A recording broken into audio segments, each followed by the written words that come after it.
दहशत के पिटारे से एक डरावनी कहानी जिसे मौत का खेल कहना ही सही होगा। एक ऐसा भूतिया खेल जिसमें कई लोगों ने मौत को गले लगा लिया। एक शहर के कोने में एक पुराना, डरावना और बदनाम घर था। उस घर की दहशत हर शहरवासी की रगों में उतर चुकी थी। उस घर के आसपास कई एकड़ जमीन तक कोई भी इमारत नहीं बनी थी। दरअसल उसके आसपास रहना कोई चाहता ही नहीं था। एक दिन एक टेलीविजन सीरियल डायरेक्टर उस भूतिया घर में एक लाइव शूट करने का फैसला करता है। उस सीरियल का नाम था मौत का खेल। इस खेल में कुछ चुने हुए प्रतिभागियों को उस भूतिया घर के अंदर पूरी रात बितानी थी। हर कमरे में कैमरे लगे होंगे जो उनके डर, चीखें और सिहरन भरे लम्हों को रिकॉर्ड करेंगे। जो प्रतिभागी बिना डरे पूरी रात गुजार लेगा उसे मिलेगा 1 करोड़ रुपए का इनाम। डायरेक्टर ने पूरे शहर में मौत का खेल सीरियल की घोषणा कर दी। लेकिन तभी प्रशासन की ओर से एक नोटिस आता है जिसमें साफ लिखा था उस घर में शूटिंग की इजाजत नहीं दी जा सकती क्योंकि वो इलाका खतरे के दायरे में आता है। लेकिन डायरेक्टर कोई मामूली शख्स नहीं था। वो एक नामी हस्ती था। उसने निजी तौर पर प्रतिभागियों की सुरक्षा की जिम्मेदारी ली और कुछ सख्त शर्तों के साथ प्रशासन से शूटिंग की परमिशन ले ली। हालांकि इसके लिए उसे दोगुना पैसा चुकाना पड़ा। परमिशन मिलते ही पूरे शहर की दीवारों पर मौत का खेल के पोस्टर चिपक गए। अब सबकी निगाहें टिकी थीं उस रात पर जब मौत एक खेल बन चुकी थी। मौत का खेल शहर में होने वाला था, लेकिन लोगों में उत्साह से ज्यादा गहरी दहशत थी। पूरे शहर को यकीन था कि इस खौफनाक प्रोग्राम में हिस्सा लेने वाले जिंदा नहीं लौटेंगे। लेकिन ये दुनिया तरह तरह के इंसानों से भरी हुई है। इनाम की 1 करोड़ रुपए की लालच में कुछ लोग अपनी जान को दांव पर लगाने पहुंच गए। हर प्रतिभागी को उनका एक नंबर दिया गया और उनके हाथ में एक खास इलेक्ट्रिक ब्रेसलेट बांधा गया। अगर उन्हें डर लगे तो वे उस ब्रेसलेट में लगे बटन को दबाकर इस मौत के खेल से बाहर आ सकते थे। प्रतिभागियों की संख्या थी 12 लड़के और 3 लड़कियां। दिन के उजाले में ही उस भूतिया बिल्डिंग के हर कमरे में कैमरे लगाए जा चुके थे, क्योंकि जैसे ही रात होती थी उन कमरों में भूतिया आत्माएं तांडव मचाती थीं। रात के अंधेरे में उस घर में दाखिल होना हर किसी के बस की बात नहीं थी। एक एक करके सभी प्रतिभागी उस मनहूस बिल्डिंग के अंदर चले जाते हैं। हर प्रतिभागी को उसके नंबर के अनुसार एक कमरा चुनना होता है। कमरे के अंदर जाते ही उन्हें भीतर से ताला लगाना पड़ता है और चाबी को बाहर फेंक देना होता है। कमरे का ताला कोई साधारण ताला नहीं था। वो एक इलेक्ट्रॉनिक लॉक था।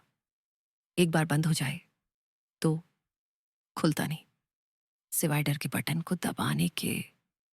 क्या अब भी कोई बचेगा जिंदा, या ये मौत का खेल एक एक करके सबको निगल जाएगा? प्रतिभागियों के हाथ में जो इलेक्ट्रिक ब्रेसलेट बांधा गया था उसमें एक बटन लगा था। उसे दबाते ही कमरे का ताला खुल सकता था। लेकिन ये बात किसी को बताई नहीं गई थी। अगर किसी ने ताला खोला तो वह प्रतिभागी प्रतियोगिता से बाहर हो जाएगा और यह सब कुछ कैमरे की रिकॉर्डिंग में कैद हो जाएगा। हर कमरे में एक एक स्पीकर लगाया गया था। उसी से प्रतिभागियों को निर्देश दिए जाते थे। स्पीकर से आवाज आई, सभी प्रतिभागी तुरंत अपने कमरे को बंद करें और चाबी को दरवाजे के नीचे से बाहर फेंक दें। अब कमरों की लाइट बंद की जा रही है। सभी प्रतिभागियों ने निर्देशों का पालन किया।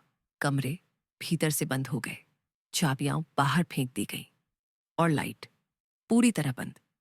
कमरों में घना अंधेरा था, लेकिन कैमरे नाइट मोड पर सेट थे, इसलिए टीवी पर हर हरकत साफ साफ दिखाई दे रही थी।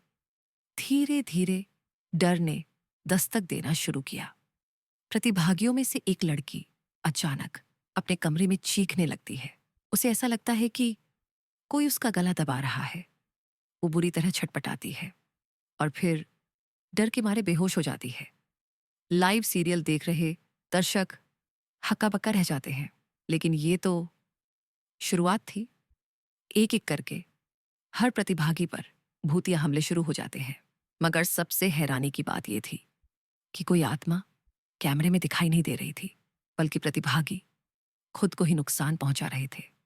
कोई अपना चेहरा खरोंच रहा था, कोई अपना ही गला दबा रहा था और कुछ दीवार पर सर पटक कर खुद को लहूलुहान कर रहे थे। दर्शकों में डर बढ़ने लगा। प्रशासन की परमिशन शर्तों के तहत अगर किसी प्रतिभागी को मेडिकल की जरूरत पड़े तो डॉक्टर तत्काल उपलब्ध कराना जरूरी था। और अब सभी प्रतिभागियों को लाइव कैमरे में घायल होता देख शहर में दहशत फैलने लगी। लोगों ने मांग की प्रोग्राम को तुरंत बंद किया जाए। रातों रात प्रशासन पर दबाव बन गया और आखिरकार प्रसारण रोकने के आदेश आ गए। स्क्रीन पर मौत का खेल अचानक बंद हो गया। अब जद्दोजहद शुरू हुई सभी प्रतिभागियों को बचाने की।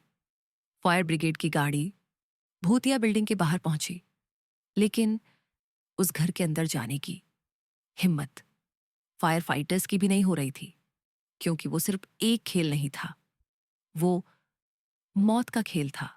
सभी लोग बिल्डिंग के बाहर खड़े होकर प्रतिभागियों की मौत का तमाशा देख रहे थे, क्योंकि वे सब उस खून से सने इतिहास को अच्छी तरह जानते थे।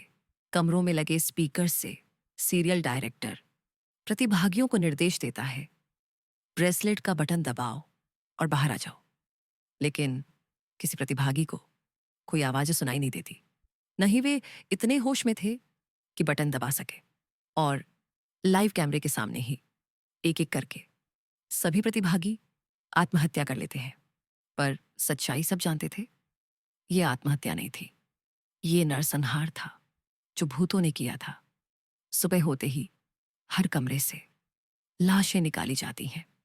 सीरियल डायरेक्टर को भारी मुआवजे के साथ कई साल की जेल की सजा सुनाई जाती है और उस भूतिया बिल्डिंग को हमेशा के लिए नो विजिट जोन घोषित कर दिया जाता है। और इसी के साथ मौत का खेल हमेशा के लिए बंद कर दिया जाता है। अगर आपको यह कहानी डरावनी लगी हो तो इसे लाइक करें, शेयर करें और ऐसी ही सच्ची रूह कंपा देने वाली कहानियों के लिए हमारे चैनल को सब्सक्राइब करना ना भूलें।